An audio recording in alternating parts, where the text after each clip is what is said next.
By 2026, 60% of organizations will actively monitor data quality as a key component of their data governance programs, up from 20% in 2022.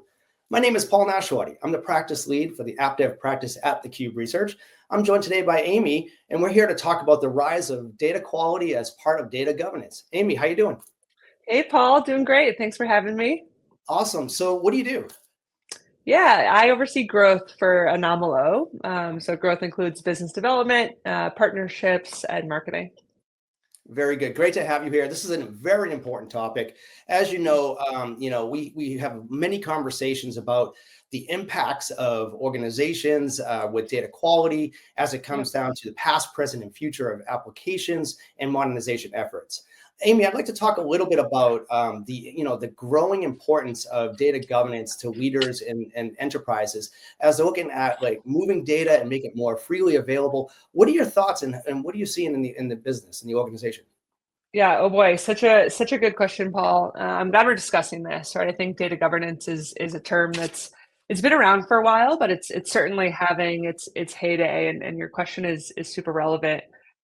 First, a bit about Anomalo. So Anomalo, we're an enterprise data quality monitoring company. And the reason I bring that up is because we work with some of the most modern enterprises today, folks like Discover Financial, Block, Nationwide, Atlassian, and we work directly with their data governance leaders on the topic you just addressed. So why do I think that's happening? To answer your question, I think when I think about data governance, and bear with me here on this one, Paul, it's historically always been about helping enterprise to find, understand, and trust their data, right? People built out data governance practices. They hired data governance leaders to do that. That is still happening, right? It's still about finding, understanding, and trusting, which you and I should unpack. But now there's been this big shift towards democratization as well. And I think this is really why data governance is having a moment right now, because with self-serve analytics and AI adoption, it's really increasing the pressure for these leaders that I reference to democratize data, right? Make data quality a foundational requirement to helping any business activate upon that data within their organization. Yeah, that's a very fair point. When we look at the access to this information and we look at it in the context of applications and growth, there's a huge challenge here because you have the bridging the gap between the heritage applications, new applications, and then of course data quality that is an incredibly important part of the lifeline of the business, right? I hate to almost use the analogy that data is the oil of the business, but it keeps the business running, right? It's still a good analogy to use, Paul. It's still a good analogy to use. I'm glad to hear you say that. I love that analogy because it really does kind of drive that, that information. Like when I'm thinking about how operationally businesses work, we're not in a siloed environment either, right? I mean, there's applications that are crossing not just old and new, but also geographic boundaries. And you run into things like GDPR issues and data sovereignty issues and as well as quality issues. So what are the areas there that your customers are thinking about? Oh boy, yeah. I mean, I think when I think about applications, I broadly think about how does the enterprise want to use that data, right? And this is around activation of data. There's tons of terms that come into play there. Data products is certainly one that's having a heyday right now. But at the end of the day, right, what the role of data governance and to get back to your question here, it really is about, to your point, building out applications and use cases for that data. And you mentioned things like GDPR, right? Those are necessary steps as far as making sure your data is fit for purpose, right? That's really what we're talking about. We're talking about governance when we're talking about quality, right? Is my data fit for purpose for X? And X for our customers traditionally has always been analytics, so decision making within an enterprise, and then data science. And that's a broad catch-all, right? But think machine learning or traditional AI, big retailers that are using data in real time to personalize, let's say, a website experience for you, content recommendation engines for you. That's lightweight stuff, all the way through financial services or insurance organizations crafting real-time offers based on credit score data, right? That's all data science and machine learning obviously now there's obviously this shift towards generative AI adoption too, which is certainly changing the game and rising the importance of data quality. But to answer your direct question, it really has always been around activation of data for decision making or end product or customer experiences.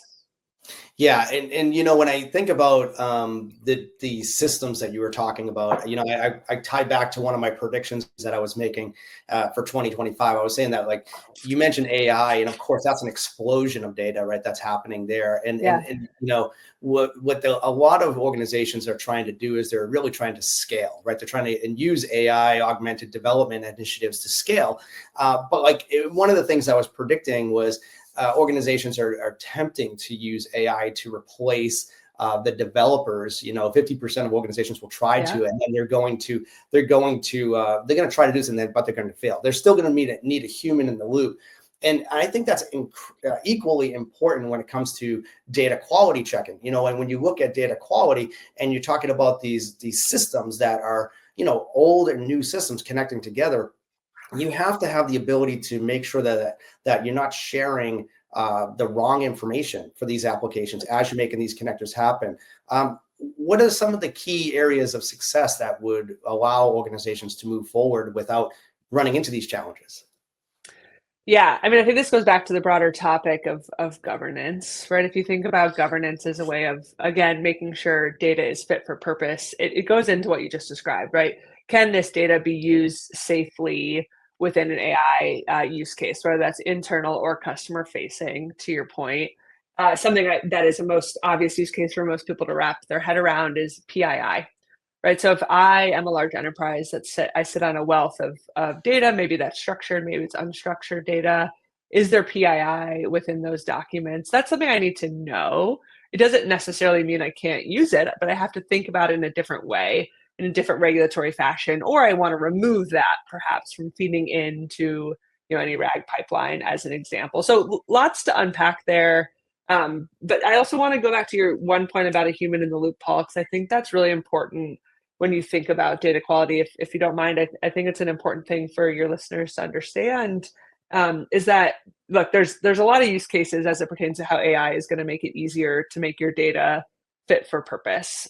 We've always been big believers that you should automate the data quality detection side, right? So detecting data quality issues, but still allow a human to be the person to say, does that problem matter, or does that anomaly change if and how I want to use this data?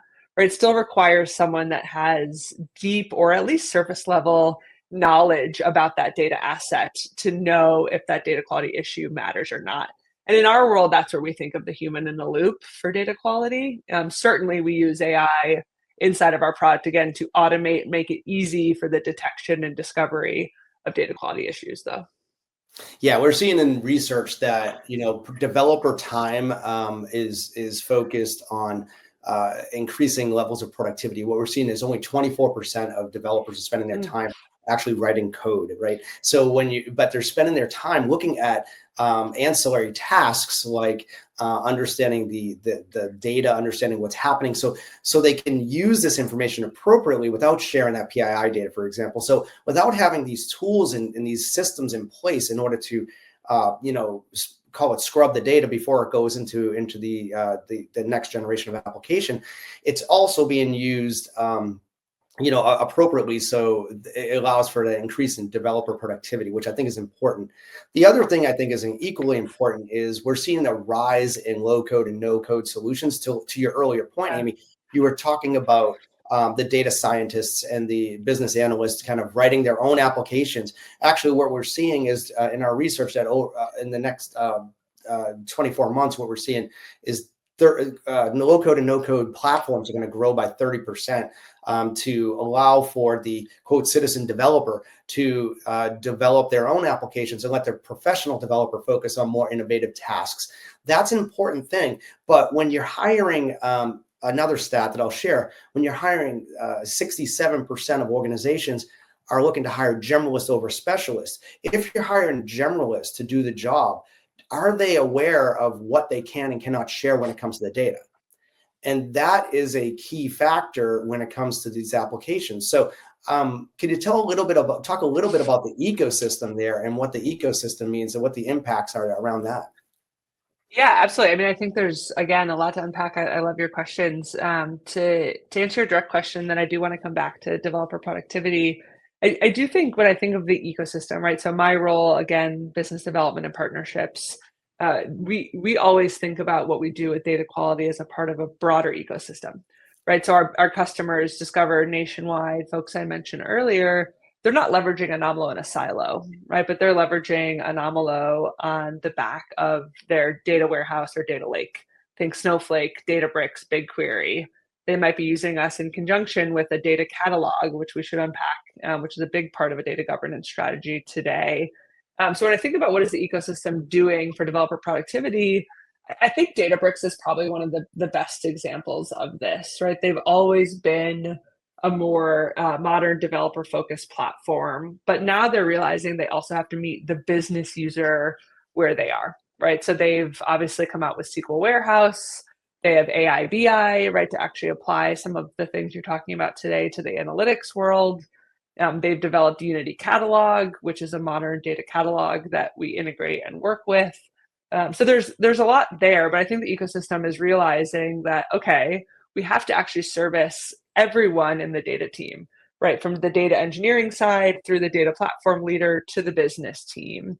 And that's a shift, right? There used to be the technologies that service the data engineer, and then the technologies that service the analyst, the business user. Now we're seeing people try to appeal and build tools to facilitate the entire stack, which obviously, AI and a lot that you've talked about has obviously facilitated that growth. Yeah, but there's also a lot of challenges with like build versus buy type of approaches, right? I mean, if you're going to build something Certainly. yourself, yeah, if you're going to build something yourself, the devils are in the details, right? You may want to flex your technical strength and your bench strength to say, hey, we can do this, but once you build it, you own it, right? And if you own it, you better know all the pieces that go along with it, right? And compliance, governance, and regulations are changing all the time. So, what are your thoughts there? Yeah, it's a fantastic question. I mean, I think it comes back to what's the use case of the thing you're building, right? So let's get more specific, I think, in this world of data products. And I gave the example earlier about, to when you expose a data quality issue, a human in the loop must have some foundational knowledge of how that data is used. I actually think that in the past we've unfairly asked too much of, data engineers. I use data engineers as a catch-all, right? But these data teams who are actually getting data into a data warehouse, scrubbing for data quality, responsible for observability, right? Everything there, to your point, they've built out these systems for governance. They've built out these systems for cataloging data, for building rules on top of that data. But they're really challenged because, sure, they might own that system, but they don't actually know how that data is being used. And this is a big shift, right? This is a big shift that data should no longer just be an IT concern, because those folks that are in that IT space, that data engineering space, it's a lot to ask them to understand exactly how this data is being used for machine learning, for generative AI, for analytics, right? So I think going back to your point on no code, low code UIs, this is huge, right? Because now we're giving the business user the ability to take more ownership of the things that they're going to activate upon the data for. And this is big. This is big to me, where I actually think it's going to be great to say data engineering, you own getting the data fit for purpose or getting it into a data warehouse. But data analyst, you actually own making sure that you have confidence that that data is ready to be used in the context that you want to use it for. Yeah, you use the word ownership. And what I like about that word, I also want to add the word accountability, because, Right. that's a big factor. If you're building access to information, the fact that IT has access to data, a lot of times IT is saying, okay, well, we're going to just provide you, the lines of business access to the information, but the governance, compliance, and regulations needs to be taken into consideration. The business and the user of that information is still accountable, for that information. So whatever goes out the door, they're still accountable, whether you use an AI or whatever. I was talking to somebody recently and they're like, oh, well, we pushed some code out the door and the AI engine built it. It was all wrong. It's like, but that was a tool. That wasn't, it wasn't, the AI is an employee of yours. It's a tool. It's a means to an end. Yeah. Right. It's a means to an end. Exactly. So, but no, Amy, this is great. We are like touching the tip of the iceberg on a lot of this stuff here. Where would you recommend the audience and the viewers go if they wanted to find out more information about this? Yeah, there's a lot. And you're right. We're just scratching the surface, right? On, accountability as a part of governance, data quality as a part of governance, right? All of these things that you're talking about here. We put out a good amount of content on the Anomalo blog recently, and it's not just our point of view, but it's the point of view of our customers, right? You see leaders from ADP, Nationwide, Labara, all these data governance leaders talking about how they're democratizing access to data. Now, we actually recently put out something we're calling the Data Governance Visionaries series. So it features these customers as well as thought leaders like the Google Cloud governance practice lead, talking about some of the themes that he's seeing from his customer base as well in the modern times of data and data governance. So feel free to check it out or get in touch with myself on LinkedIn. Amy, it's always a pleasure talking to you. This is great. And I know the audience is kind of giving them something to think about here. There's a lot of insights and advice that you can provide has been really, really powerful on this session here today. I want to thank you for your time. I want to thank the audience for watching. This is just a small subset of what we're covering. Gives you a little bit to think about when you're looking at your efforts and your modernization initiatives that you're looking at here for data and data quality. But thank you for your time and have a great day. Yeah, thanks, Paul.